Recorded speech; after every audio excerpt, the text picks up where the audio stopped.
Hi, this is Jake Kruger, and welcome back to Blind Faith Week 15. This week I would like to talk about kind of keeping your, as the saying goes, kind of keeping your nose down when you do good at something, recognizing where it came from. I'd say a little bit of pride is good because it makes you want to work hard. It kind of pushes you on. You want to be proud of yourself. You want to be happy about your success and stuff. But one thing that I think that everyone needs to start looking at is where the success actually comes from. I always pray to God before my tests and everything. I got news back on one of my tests, and I was really happy about it and telling people about it. And then I kind of sat there and looked. I'm gonna say thank you to God though for it because I really couldn't have done it without God.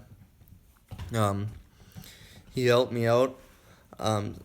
Human nature is there's actually a joke about this that I'll tell in a minute, but human nature is to take credit for everything. Here's a joke to kind of represent this. There's a guy driving around looking for a parking spot, and he's just not finding one. He looked everywhere. There's no parking spots left on the block. And he pauses and goes, "God, please help me find a parking spot so I can park."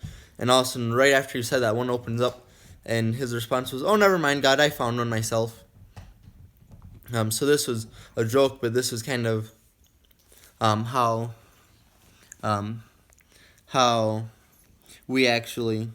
humans actually do a lot of stuff. We tend to pray to God for something, and then decide after we get done, "Oh, I did it myself, don't worry about it." When really God helped us do it, helped us do well, helped us figure it out. So I'm gonna challenge everyone to do it, and I'm gonna challenge myself to do it too. Anytime something goes good, pray to God as well and thank Him for it, because it's kind of like emailing people emailing someone if you have an issue, like if you have a teacher, which you might not want to do this with your teachers because they'd have way too many emails.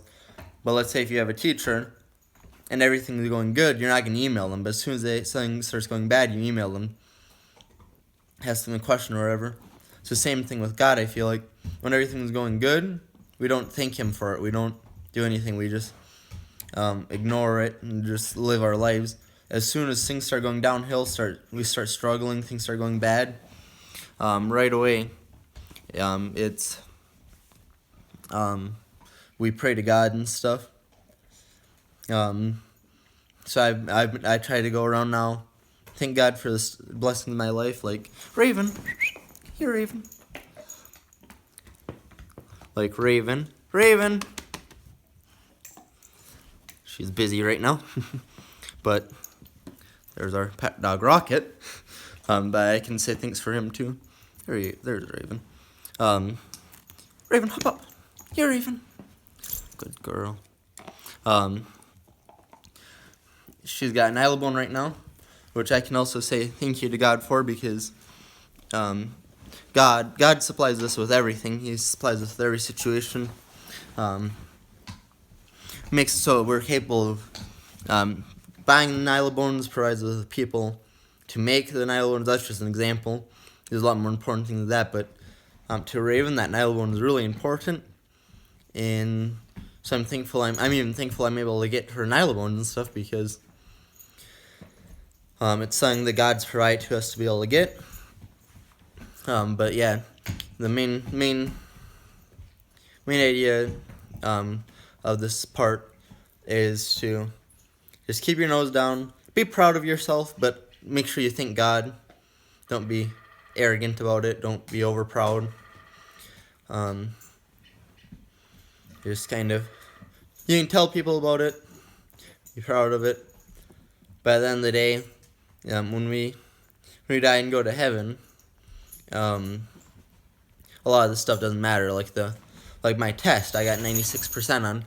God's not going to be sitting up in heaven looking at my test and going, "Oh, you passed that test really good. Did a good job on that test." He looks at my actions more than my academic stuff. So I'm glad that he's able to help me do well on those tests and do well. I'm glad that he's able to give me money to buy stuff for my dog, and be able to get stuff that makes me happy. But in return, I need to get better. Another thing is that everyone needs to get better at, including me, is sharing a little bit more, because our top priority is ourself. Almost everybody. I'd say everybody, actually. Your first thought, when push comes to shove, is you. You want chocolate, you want this, you want that. And everyone needs to get better at realizing that God's given it to you. What God gives to you, He can also take away. It's like you look at like people, victims of hurricanes and stuff. There's probably some of those people that had a lot of stuff, felt like that they were good, and one swoop, all of it was gone, and now they are looking for help, and it's our duty to help them as well then. So as you're walking down the street, driving down the street, look for people who maybe look like they're less fortunate than you. And giving help doesn't mean you have to give them money or whatever. You can give them, like a homeless person, you could give money or food, water. My mom actually drives around in her vehicle and carries a bag that has a bottle of water, a toothbrush, and a snack bar. And she gives them out to the homeless, because that's really helpful.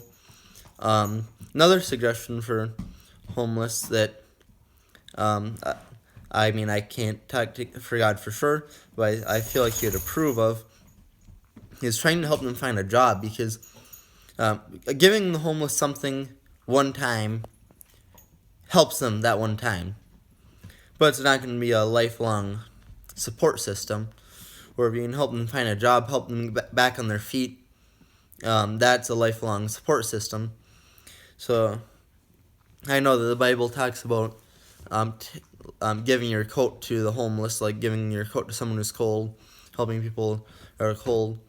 But I think God would also agree with the idea of maybe the short-term help as well, like giving them your coat, but then trying to help them find a job or whatever. Some people struggle to find jobs and stuff, and this is a long-term fix, and if everyone tries to do that, we'll have a lot more people that are able to support themselves, because sometimes you just have bad time, like a hurricane or whatever hits you. Doesn't mean you screwed up or anything. Doesn't mean you're not a good Christian. It just means that a hurricane hit that area at that time.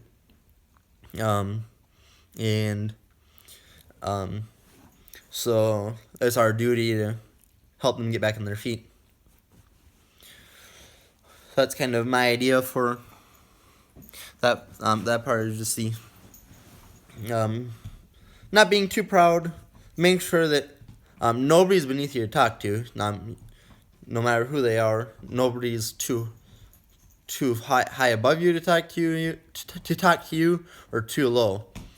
Whether you are a doctor, if you're homeless, even the president of the United States, it's all we're all equal in God's eyes. Sorry about that. Rocket squeaking his toy, our pet dog Rocket. But it's all equal in God's eyes. So I think we all have to sit down and look at our lives a little bit and go, how are we looked at in God's eyes? Because we could be the most famous person in the world, and but we don't share, and we don't. We're not kind to others. We're not good Christians. We don't ask for forgiveness. That person might not be going to heaven. Or you can have the poorest person, homeless all their life, lived on the streets, didn't really get much didn't have a good life, and they might be set up so they're good and go to heaven. It just all depends on how good of a Christian we are, not so much of a